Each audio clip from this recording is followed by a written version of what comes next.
Story එක. එතකොට ඔයාගේ දරුවට දෙන ඔය ටොපි වර්ග, චොක්ලට් වර්ග ඔය කොච්චර රසායනික ද්‍රව්‍ය දාලා තියෙනවද? කලර්ස් වර්ග දාලා තියෙනවද? ඊළඟට ඔගේ එළවලු තෙල් කියලා අඩංගු වෙලා තියෙනවා. ඔය ගොඩාක් බිස්කට් වල තියෙනවා, චොක්ලට් වල තියෙනවා, ලදරු කිරිපිටි වල තියෙනවා එළවලු තෙල් කියන එක. ඔයාලා දැකලා තියෙනවද? වෙජිටබල් ඔයිල් කියලා ගහලා තියෙනවා.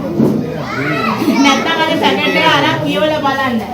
මේ වෙජිටබල් ඔයිල් කියන්නේ මේ ඔයාලා අපි කන එළවලු වල තෙල්ද?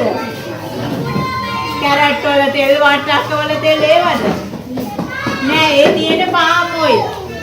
ඒ පාම් ඔයිල් ඔයාගේ දරුවට කැන්සර් ඇති කරන්න ප්‍රධාන හේතුවක්. ඉතින් බලන්නකො ඒකට අපි කන්නේ කොච්චර වස විස අපි අපේ දරුවන්ට දෙන්නේ නේද?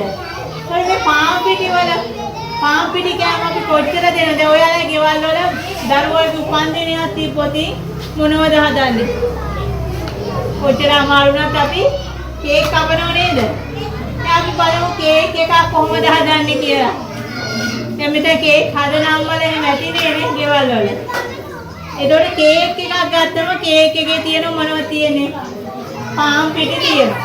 ඒතකොට පාම් පිටි කියන්නේ තිරිඟු පිටි රසායනික ද්‍රව්‍ය දාලා සුදු කළා තියෙන්නේ. ඒතකොට ඒකේ ඇති ගුණයක් තියද? නැහැ. ඊට පස්සේ ඒකට සීනි දානවා. සීනි දුඹුරු සීනිද දාන්නේ? නැහැ. ඒකත් සුදු කළනේ තියෙන්නේ. ඒතකොට සීනි කියන එක අපේ ඇඟට කොහොමද වැඩන්නේ? හැඳි එකහමාරක් විතර තමයි දවසකට ගන්නේ කියලා තියෙන්නේ. ඒ හැඳි එකහමාරත් අපි කන වෙන බත් වලින් කරව මේවා ජීර්ණය වුණාම ඒක වෙන්නේ ග්ලූකෝස් කියන එක තමයි හැදෙන්නේ. එතකොට අපිට පිටින් සීනි ගන්න ඇත්තටම ඕමනාවක් නැහැ. අපි දැන් ඒ උනාට කොච්චර සීනි ප්‍රමාණයක් ගන්නවද නේ? ඔයාලා බලන්නකෝ අර බිස්කට් පැකට් එකක සීනි අඩංගු ප්‍රමාණය ග්‍රෑම් 15ක් විතර ගහලා තියෙනවා. එතකොට ඔයාලට මේ අපිට මේක තේරෙන්නේ නැහැ. අපි ගෙදර ගිහිල්ලා හැන්දා කරන් ඒ සීනි ටික කප් එකකට දාලා බලන්නකෝ. කප් එකකින් එකක් විතර එක බිස්කට් පැකට් එකක සීනි තියෙනවා. ඒතකොට අපි උදේට බොන පිටි වීදුරුවේ අපි දානවා සීනි හැටි දෙකමාරක් විතර. ඒතකොට අර බිස්කට් එකත් ඒකත් එක කාපුවම සීනි කෝප්පයක් විතර කැවිලා. එතකොට අපි දවසකට සීනි කොච්චර ප්‍රමාණයක් ගන්නවද බලන්න. මේ ඒකනේ මේ අපිට මේ වේද? ඒවා අන්තිමට මේ සීනි වැඩිපුර ගැනීම අපි හිතන්නේ දියවැඩියාව ඇති වෙන්න හේතුවක් කියලා. දියවැඩියාව විතරක් නෙවෙයි. ඒක අන්තිමට කොලෙස්ටරෝල් වැඩි වුණා මෙතනින් හෘදේ ප්‍රශ්න ඊළඟ සීනි ප්‍රමාණය වැඩි වෙනකොට කැන්සර් ඇති වෙන්න, පිළිකා ඇති වෙන්න හේතුවක්. දැන් ඔයාලගේ දරුවන්ට පැණි බීම බෝතල් දෙනව නේද? මේ නොමිලේ අපිට තියෙන වතුර ටික අපි හරියට බොන්නේ නැහැ. කොහොමද උදේ පාන්දර වතුර එකක් ඔයාලා බොන්නේ නේද? උදේම අවදි වුණු ගමන් අර එක අම්ම කෙනෙක් ඉන්නේ. පිටි කිරි වර්ග බොන්නේ නැතුව, තේ වර්ග බොන්නේ නැතුව මුලින්ම උදේම හැරුණු ගමන් කියන්නේ වතුර වීදුරුවක් බොන්න කියලා. ඒක අපේ ඇඟේ කායික මානසික නිරෝගීතාවයට හේතුවක්.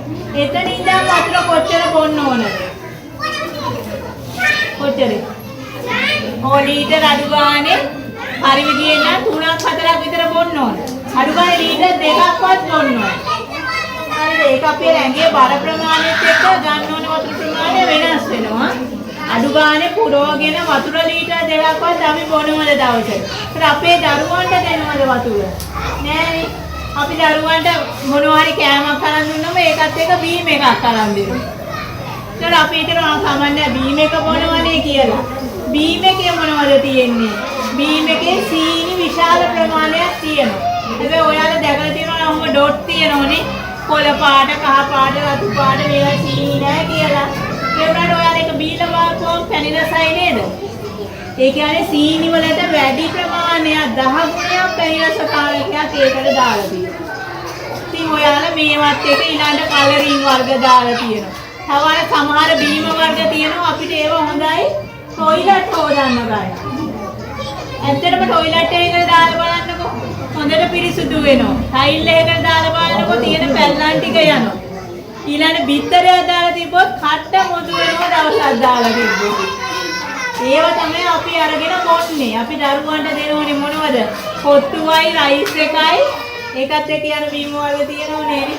ඔය අපිට ටීවී වලින් තමයි මෙන්න මේක කරන්නේ. අපිව රවට්ටන්න වෙනද දැන්වීම් ගෙනල්ලා ඔන්න ලස්සන නිලියක් එහෙම දාලා කොටට හරිය මෙහෙ ඇඳලා ඉතින් පෙන්නනකොට අපේ ළමයි ඉතින් ඕවට රැවටිලා ඕව බොනෝ. ඒව බීලා තමයි දැන් ගොඩක් ළමයි ඔය මහරගම පිළිකා රෝහලේ ඉන්නේ.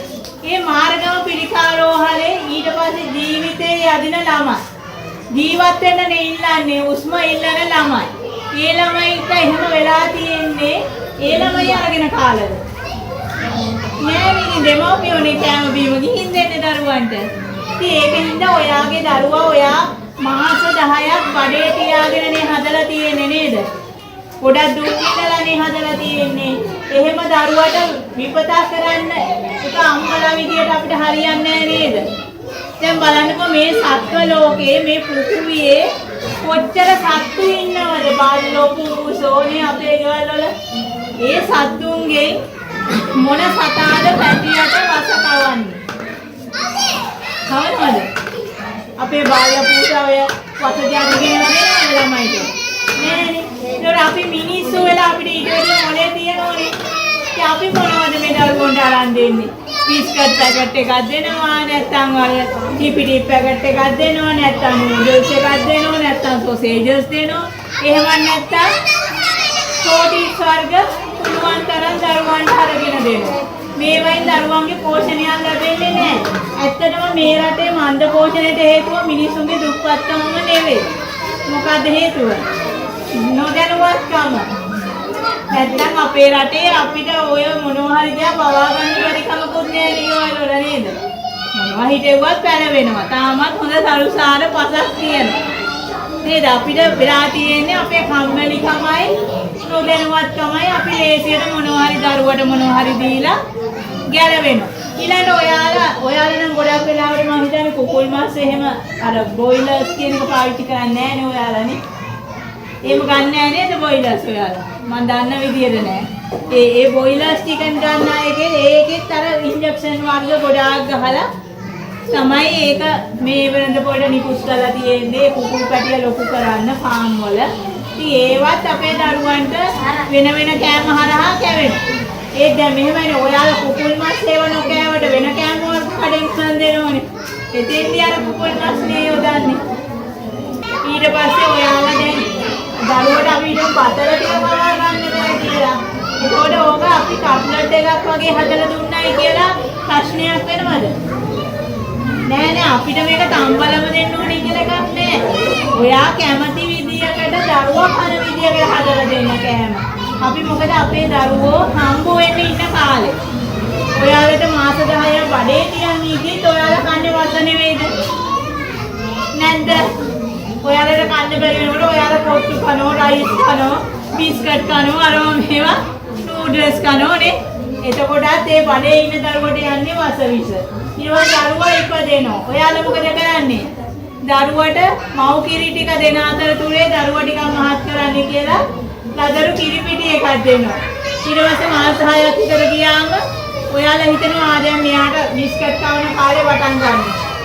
අර රසායනික ද්‍රව්‍ය දාපු බිස්කට් ගෙනල්ලා කිරි පිටි දාලා ඕන කලවම් කරලා කවනවා. නැද්ද? වස විස. එතන මේ පෙරපාසල් අවදියට ආපුවම ප්‍රෝටීන් වර්ග, නූඩල්ස් වර්ග, සොසේජස් වර්ග, රයිස්, කොට්ටු ඕවා ටික කවනවා. ඉතින් බලන්න කොච්චර මේ රසකාරක වර්ග ඔයාගේ දරුවට කවනවද කියලා.